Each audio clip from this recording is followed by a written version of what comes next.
नारंगी के पीस लिख देता हूँ, नारंगी के पीस की तरह ये हमें दिखाई देती है। तो आलू की चिप्स और देशांतर के लिए हम नारंगी के जो फाँकें होती हैं उनके हिसाब से हम याद रख सकते हैं। अब बात करते हैं हम दूसरा तरीका इनको याद करने का कि अक्षांश को कैसे याद रखें और देशांतर को। देखिए मैं दो अक्षर बना रहा हूँ, एक तो ए, लंबा बना देता हूँ थोड़ा सा, और एक अक्षर बना रहा हूँ द। तो देखिए ए का जो ये वाला डंडा होता है, इसके समानांतर ये जो रेखाएं मैंने बनाई ये तो है अक्षांश। ऐसे क्या बनता है अक्षांश। और दे का डंडा जो हमने नीचे बढ़ाया है दे के, तो दे से हम याद रख सकते हैं कि दे के नीचे वाले डंडे के तरह जो नीचे ऊपर से नीचे जो रेखाएं जा रही हैं वो क्या कहलाएंगी, देशांतर रेखाएं। तो दो तरीके बताए मैंने, आलू की चिप्स और नारंगी की फांकों से याद रख सकते हैं, या ए और दे से हम अक्षांश और देशांतर याद रख सकते हैं।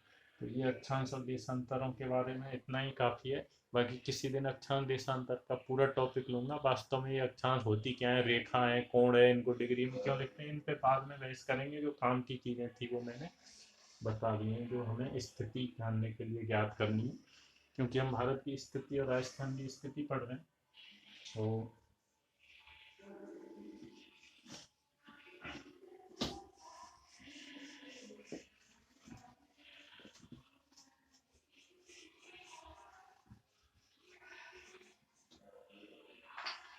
अब बात करते हैं हम भारत की स्थिति की, लेकिन उससे पहले मैं आपको विश्व के नक्शे में भारत की स्थिति को समझाऊंगा। तो विश्व के नक्शे पर ये पृथ्वी और पृथ्वी तक विश्व का काल्पनिक एक ऐसी आड़ी तक की रेखाएं खींच के मैं विश्व का नक्शा बनाने की कोशिश करता हूँ। और ये उत्तरी अमेरिका, ये दक्षिणी अमेरिका, ये ऑस्ट्रेलिया, इधर ये एंटार्कटिका, दक्षिणी ध्रुव पे एंटार्कटिका। तो ये यहाँ से ये कौन सा महाद्वीप हो गया, यूरोप, और इधर ये हो गया एशिया, इधर एशिया। तो आपको मैंने बताया था कि भारत कौन से महाद्वीप में स्थित है, एशिया महाद्वीप में।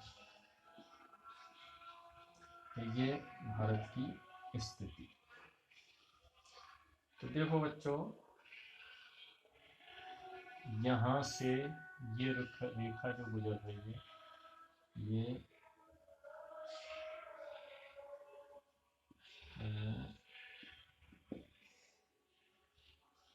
कर्क रेखा। कौन सी रेखा है ये, कर्क रेखा। दूसरी जो रेखा है जो बीचों बीच से गुजरती है वो है भूमध्य रेखा। ये कौन सी रेखा है, भूमध्य रेखा। तीसरी रेखा है वो है मकर रेखा।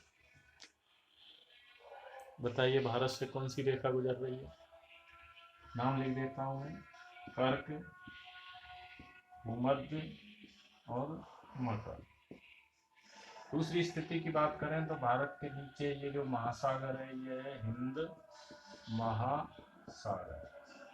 तो हमने दो चीजें देखी, भारत भूमध्य रेखा के उत्तर में, ऊपर उत्तर दिशा आती है, भूमध्य रेखा के कौन सी दिशा में, उत्तर में। और जो हिंद महासागर है वो भारत के दक्षिण में। भारत के दक्षिण में कौन सा महासागर है, हिंद। तो ये भारत का दक्षिण सिरा, और दक्षिण से भी दक्षिण दिशा में कौन सा महासागर है, हिंद महासागर। तो भारत एशिया के दक्षिण में स्थित है, या दक्षिण पूर्व इसको कह सकते हैं। ये भी आपको याद रखना है, भारत की स्थिति दक्षिण एशिया या दक्षिण पूर्व एशिया इसको कह देते हैं। अब बात करते हैं भारत के बीच से जो रेखा गुजरती है वो कौन सी रेखा है, कर्क रेखा। कर्क रेखा भारत से ठीक बीचों बीच से गुजरती है। कौन सी रेखा, एकमात्र रेखा है तीनों में रेखाओं में से। भूमध्य रेखा भारत से दूर है और कर्क रेखा और भी दूर है। तो भूमध्य रेखा की दूरी भारत से कितनी है वो मैं अभी भारत को बनाऊंगा तब समझा दूंगा, लेकिन कर्क रेखा भारत के बीच में से गुजरती है। ठीक, ये स्थिति हो गई। यहाँ ये भूमध्य सागर है, यहाँ ये अंध महासागर है, इधर और इधर दोनों तरफ प्रशांत महासागर है। ठीक, प्रशांत प्रशांत, और इधर ये आर्कटिक। ये ग्रीनविच रेखा है। कौन सी रेखा है? ग्रीनविच। यह इंग्लैंड से गुजरती है। तो ये कौन सी रेखा हो गई? ग्रीनविच रेखा। तो ग्रीनविच रेखा जो निकल रही है वो पृथ्वी के बीचों बीच से। मेरा जो नक्शा बना है उस पर ध्यान मत दीजिए, वास्तव में ये नक्शा कैसी, मैंने केवल आड़ा तिरछा ऐसे खींचा है, इसलिए सही नक्शा नहीं बना है। तो वास्तव में ये जो रेखा बनाई है मैंने वो कहाँ से है? पृथ्वी के बीचों बीच में इसको बना रहा हूँ।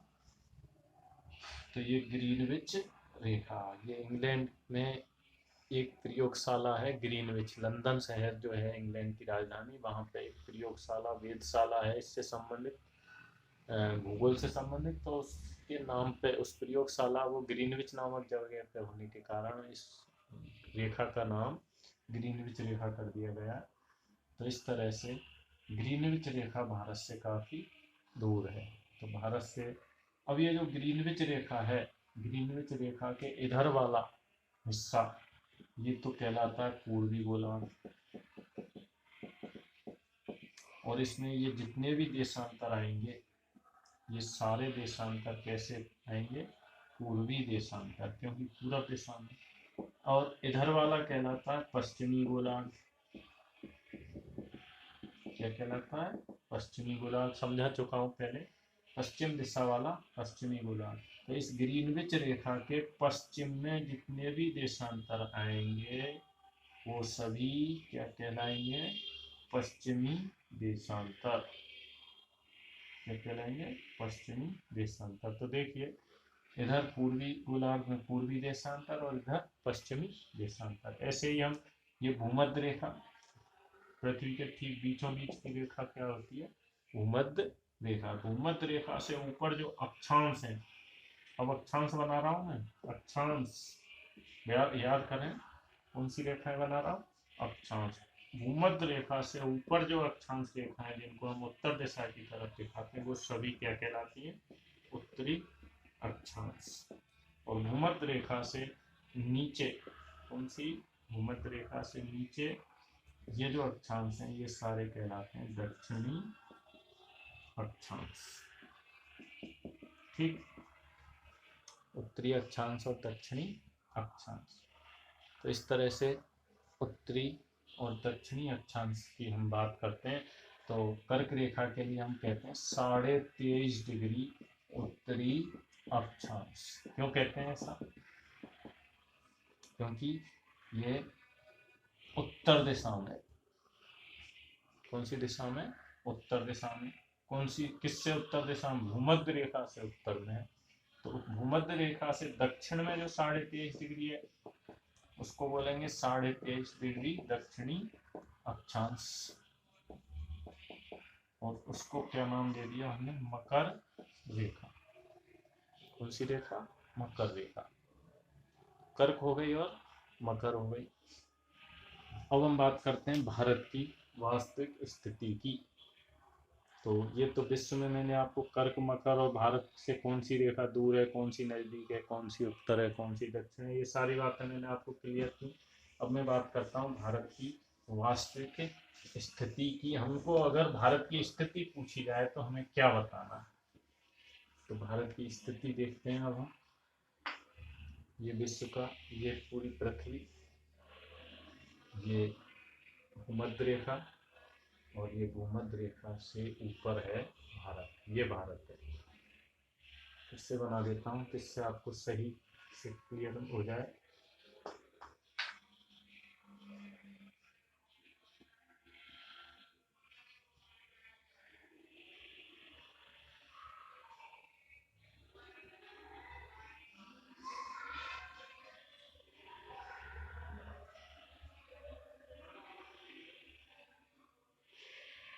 ये भारत भूमध्य रेखा से थोड़ा ऊंचा है और कर्क रेखा भारत के बीच में से गुजरती है। ये कर्क रेखा और ये मकर रेखा। तो देखिए अब ये ग्रीनविच रेखा, तो ये भूमध्य रेखा, कौन सी रेखा? भूमध्य रेखा से ऊपर का हिस्सा, इसको मैंने क्या नाम दिया था? भूमध्य रेखा से ऊपर की जो रेखा है इसको मैंने नाम दिया था कर्क रेखा। या भूमध्य रेखा से ऊपर जितनी भी रेखाएं 1 2 3 4 5 6 7 8 9 कुल 90, इन सभी रेखाओं को उत्तरी अक्षांश कहते हैं। और भूमध्य रेखा से नीचे 90 रेखाएं जो हैं इनको दक्षिणी अक्षांश कहते हैं। बता चुका हूं मैं। अब देखिए गौर करने वाली बात मैं क्या बताना चाह रहा हूँ। भारत भूमध्य रेखा से ऊपर है, भारत के यहाँ से इस वाले हिस्से से कोई ना कोई अक्षांश रेखा गुजरती होगी, 100% गुजरती होगी काल्पनिक कोई रेखा। यहाँ से भी कोई ना कोई रेखा गुजरती होगी, अक्षांश रेखा। तो ये रेखा, क्योंकि ये भूमध्य रेखा और भूमध्य रेखा से ऊपर है, भूमध्य रेखा से क्या है? ऊपर है। तो भूमध्य रेखा से ऊपर की जितनी भी रेखाएं हैं उनको मैंने उत्तरी अक्षांश कहा था। तो ये अक्षांश भी कौन सा है? उत्तरी अक्षांश। इसके ऊपर ये भी उत्तरी अक्षांश, ये भी उत्तरी, यहाँ तक जितनी भी रेखाएं भूमध्य रेखा से ऊपर आएंगी ये सब क्या होंगी? उत्तरी अक्षांश होंगी। तो सीधी सी बात है, भारत के दक्षिणी सिरा भी उत्तरी अक्षांशों पे है और उत्तरी सिरा भी उत्तरी अक्षांशों पे। तो इसका अक्षांशीय विस्तार तो उत्तरी गोलार्ध में हो गया, नीचे वाला सिरा भी उत्तरी गोलार्ध में और ऊपर वाला भी उत्तरी गोलार्ध में। तो भारत का अक्षांशीय विस्तार कौन से गोलार्ध में हो गया? उत्तरी गोलार्ध। अब मान लीजिए भारत आधा जो इस तरह से होता, मान लीजिए, तो हम कहते हैं ये तो दक्षिणी गोलार्ध और ये उत्तरी गोलार्ध होता।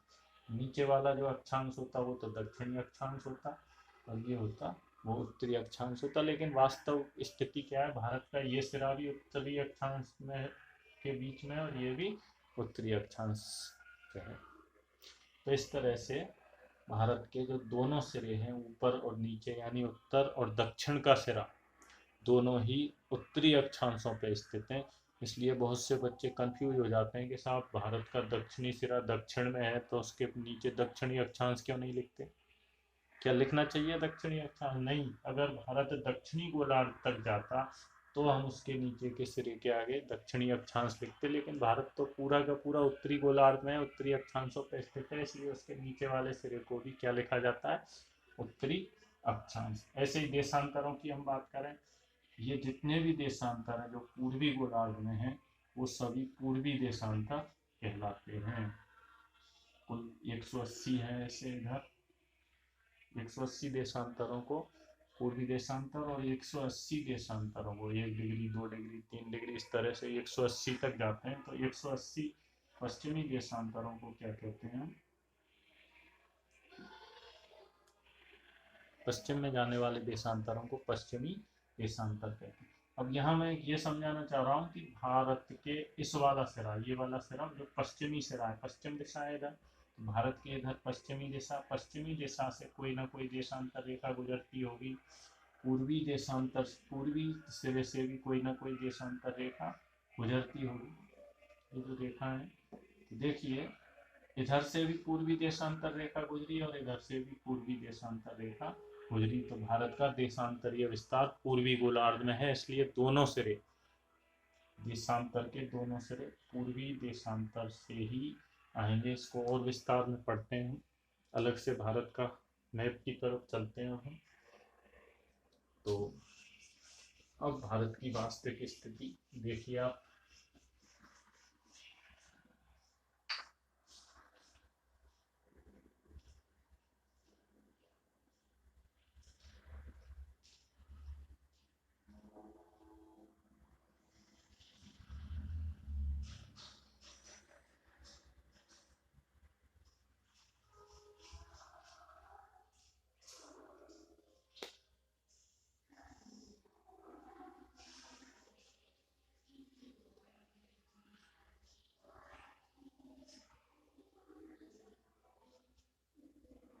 ये भारत का मैप आपके सामने।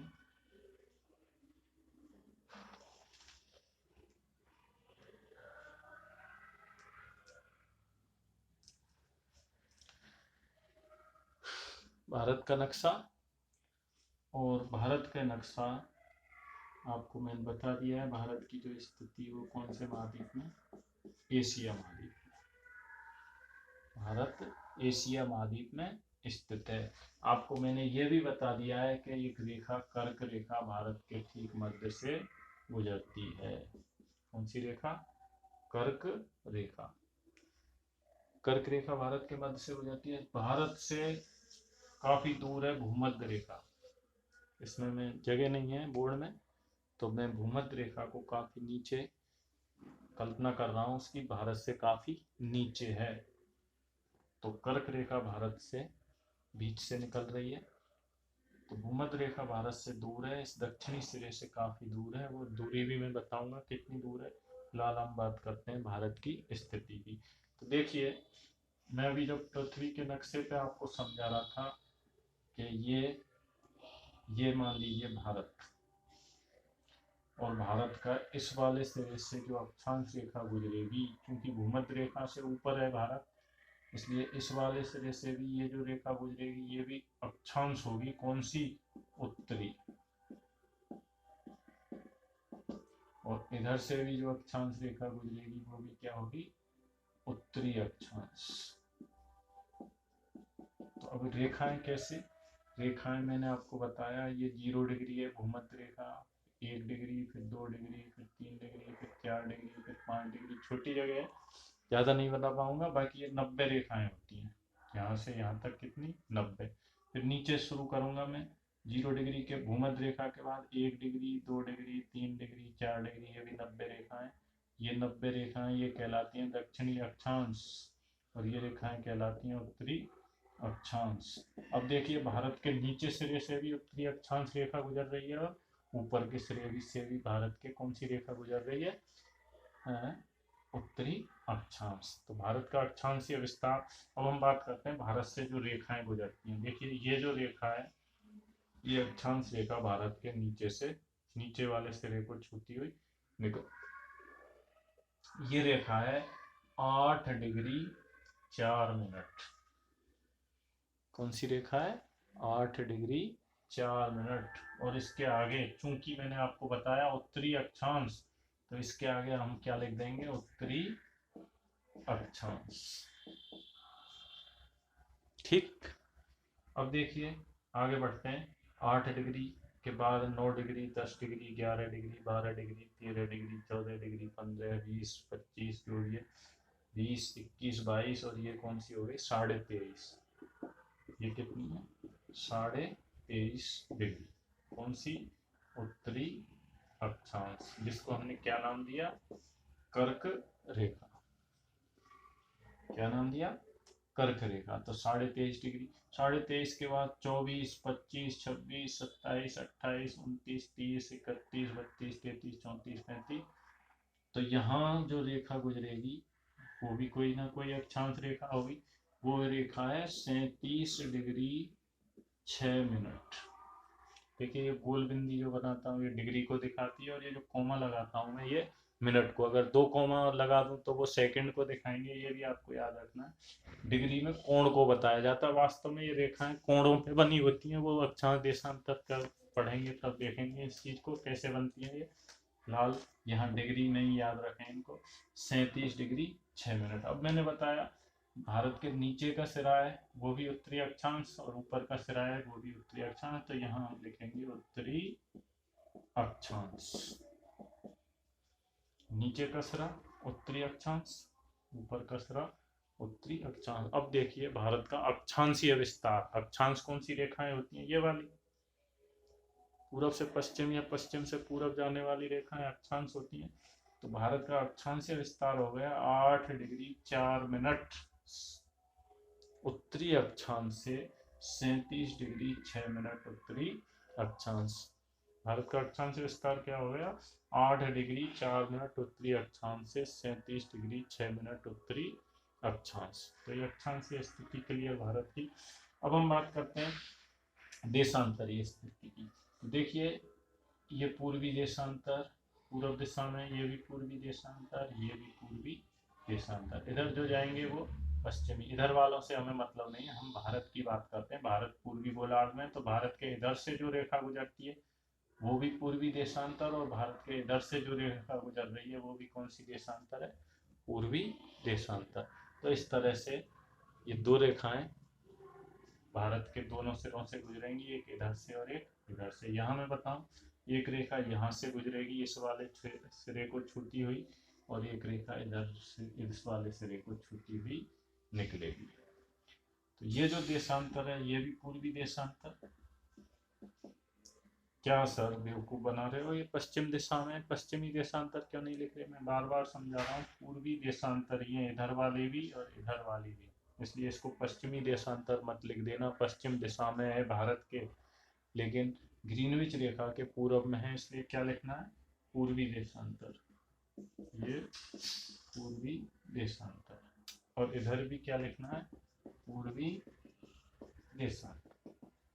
ठीक, पूर्वी देशांतर हुए दोनों। अब कौन से नंबर की हैं ये? 1 degree, 2 degree, 3 degree, 4 degree, 5 degree, कुल 180 इधर है।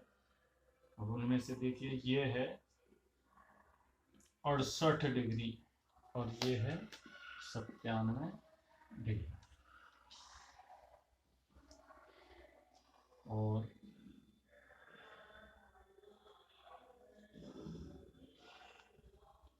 इसको लिखेंगे हम 25 डिग्री, और इसको 25 डिग्री लिखेंगे, इसको 25 मिनट, और इसको 12 मिनट।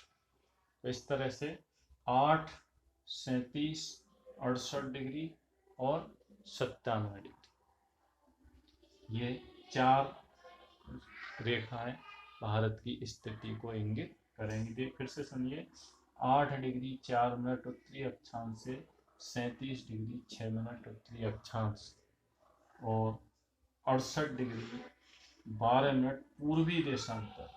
कौन सा देशांतर? पूर्वी देशांतर से, और 97 डिग्री 25 मिनट पूर्वी देशांतर। इन 4 रेखाओं के मध्य भारत स्थित है। ये चारों काल्पनिक रेखाएं।